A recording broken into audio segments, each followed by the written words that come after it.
เอาแล้วบอกว่าจะยกเหล้าค่ะ มาในทีมงานเราเลยสู้พุ่งอยู่แล้วก็ได้ทีมงานปวดตกเนาะตรงนี้อยู่ในป่านี่เป็นมื้อที่3แล้วพออยู่ในป่านี่มันเอาชีวิตแล้วแต่นี่คือชีวิตที่สะดวกสบายนะนี่นะ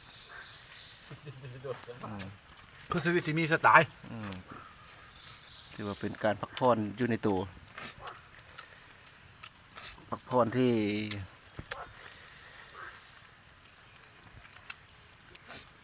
จักสิวานอะไร พักผ่อนแบบธรรมชาติตกเพียงไผ่มี เฮ้ยร้าน มีแคมป์ เอาร้านเนี่ย มีกลางเต็นท์นอนแคมป์ บ้า นอนปี พี่มันคนยังกินอยู่ครบๆล่ำ ก็มีเต็นท์กลางเต็นท์นอน เวลาความแซ่บ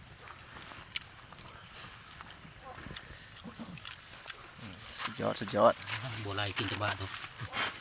บัวลายน้ำลายแตกน้ำเจ้าอยู่นะ มาเฮ็ดเอาเลย จุสิ่งที่มีชีวิตน่ะถือไฟจะตายมดกินได้เบิดจะพญาอย่างกระย่าสิ่งที่มีชีวิตน่ะ เอาเฮ็ดเลย เป็นจะตัวกลมตัวแปรถือไฟตายได้เบิดกินด้วยบดจะเห็นอย่างเขาบ่ได้นะคันตายแล้วนะ คุยแจ้ว ขักแซ่บๆเนาะ เจ๊เอา สุดยอดสุดยอด นี่ เอาลิงกทิศกลับมา นี่ วาง สุดยอด นี่นี่ นี่ปลากังเห็นแล้วปลากังกินปลากังนี่กินแบบมีสไตล์ นี่แหละสไตล์เรา กินแบบมีสไตล์ นี่ นี่เฮ็ด นี่ น้ำเหมือนอยากกินน้ำกันมันกินทั้งข้างกันเด้อน้ำกินอยู่หั่นเลยน้ ลึกให้น้ำบ่ได้น่ะ ำอยากน้ำนะมันเอาอยู่หั่นมากินเลยตักกินอยู่หั่นน้ำกินอยู่หั่น แต่ว่ายับขึ้นพักเทิงก็ได้อยู่ ปลาแล้วปิ้งอยู่นี่ปลาเต่าไผ่นี่มี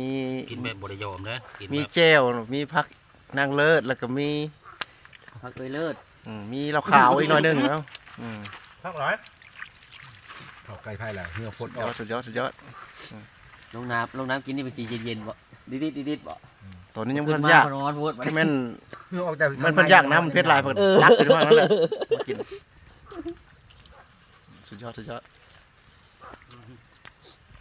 กำลังพัน